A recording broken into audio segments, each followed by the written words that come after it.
Squidward has to be the most insane character in SpongeBob. When we take a closer look at the episode Idiot Box and a few others from the show, we start to see that having no imagination is the least of this guy's worries. Now, before anyone says it, Cinian has done a similar theory to this, but his theory mostly breaks down how the episode is low-key kind of deep, showing us how being happy doesn't need a price tag or a ton of effort. It's all about perspective and letting your imagination run wild. SpongeBob's out here living his best life with a box, and his theory hits different, reminding us to appreciate the simple joys and not be Squidward, and missing out because we're too caught up expecting more. But see, I actually think this episode is a lot deeper than that. Squidward witnesses SpongeBob and Patrick getting super hyped over a huge box that arrives. They're excited, but not for the fact that there's a TV inside, but for the box itself. See, the moment the TV's out, they throw it into the trash. When Squidward, ever the skeptic, questions their sanity, SpongeBob explains to Squidward how this isn't just a regular box,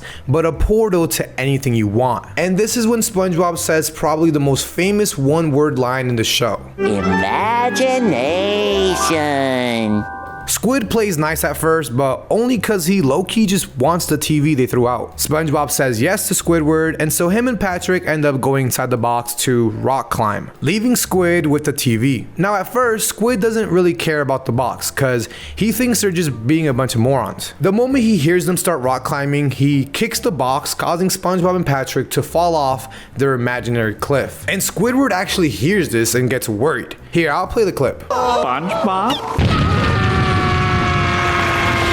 So Squid opens the box just to find SpongeBob and Patrick just sitting there. And he's like, yo, how did y'all come up with these noises? And SpongeBob's like, nah, bro, what noises? Squid explains what we just heard. So yeah, they basically explain that all you need is imagination and a box. But Squid doesn't believe them, so he closes the box back up just to hear more noises coming out of it. This really gets him annoyed, so Squidward secures his own box, aiming to unlock the magical world of make-believe. Except he's got zero luck. The episode continues with Squidward hearing all kinds of noises coming out of the box, and in the end, he ends up going inside the box and pretending that he's in a race car, when in reality, the trash people are just there picking it up to take it to the dump. But it feels like for Squidward, it's almost like he's schizophrenic and just making up a false reality that SpongeBob and Patrick are pranking him. Now, I say schizophrenic because I started thinking more about this episode recently, and I came to a wild thought. What if all of these noises that Squidward is hearing are all in his head? This is when I started scrubbing Reddit and YouTube to see if anybody's made a post about this,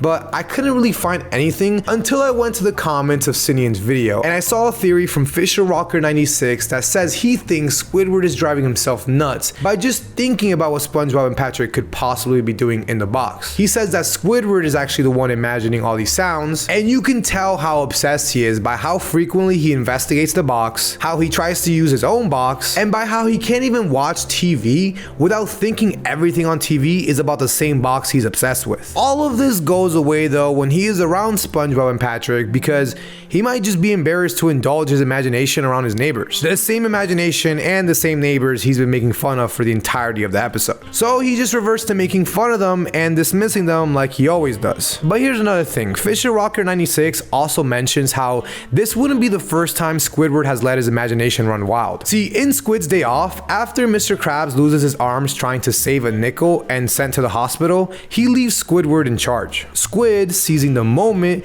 decides it's the perfect opportunity to ditch and leave SpongeBob running the entire operation. As Squidward tries to enjoy his day off, he's tormented by visions of SpongeBob potentially ruining everything, leading to him checking the Krusty Krab obsessively, only to find his fears unfounded every single time. Now, driven to the brink of madness by his own paranoia, Squidward barricades himself at home, only to be haunted further by the thought of SpongeBob's voice. And then, in a final act of insanity, he bursts out of his house, completely naked, and races to the Krusty Krab, only to find SpongeBob had everything under control all along. In dying for pie, Squidward accidentally gives SpongeBob a pie that he believes to be a bomb. And then throughout the day, he just imagines various scenarios of the bomb exploding and SpongeBob being harmed, leading him to spend what he thinks are SpongeBob's last moments doing whatever SpongeBob wants. And in just one bite, after claiming that he hates Krabby Patties, Squidward tries one and ends up falling in love with it. His obsession obsession grows to the point where he imagines himself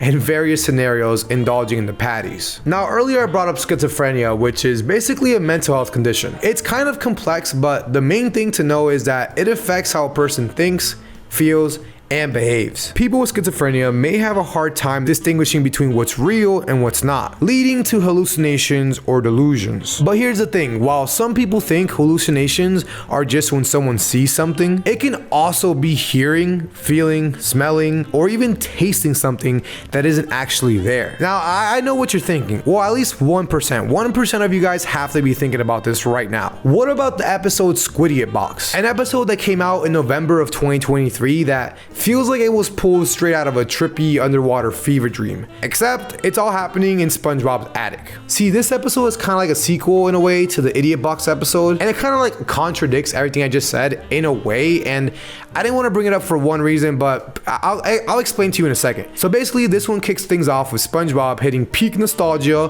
while cleaning his attic, only to stumble upon the imagination box. He decides to test out this relic with Patrick, only to discover that it doesn't work. So they take it to the imagination box repair shop, but the place can't even help them fix it because it's too old of a model. Not once to give up though, SpongeBob and Patrick's next logical step is, of course, to chuck the box at Squidward's house. Because why not? Squid ends up falling into the box and poof, he vanishes. Turns out his fall magically fixes the box, but now he is stuck in a dark room within the realm of imagination. The episode morphs into a wild, mind-bending adventure with Squidward navigating through imagined dangers that SpongeBob and Patrick suggest from the outside. From a chill beach resort to a savage jungle filled with every imaginable threat, including sea elephants and clothes-ripping animals. Now the episode hits peak what the heck is happening here when Squidward ends up in the Doodle dimension facing off against Doodlebob when he squirts some ink. Ayo. He draws the door to escape the box and he emerges back into the real world, only to find peace being back at his boring job at the Krusty Krab, unaware that he's still trapped inside the box. This episode is pretty much the holy grail of evidence to disprove the whole thing that it's all in Squidward's head. But I believe that this episode shouldn't even exist. And get this, when I did more research, I came across a Reddit post talking about this episode, and it's like everyone feels the same way. Like, not only do they express concerns that the show might be milking old ideas, suggesting a desire for fresh content that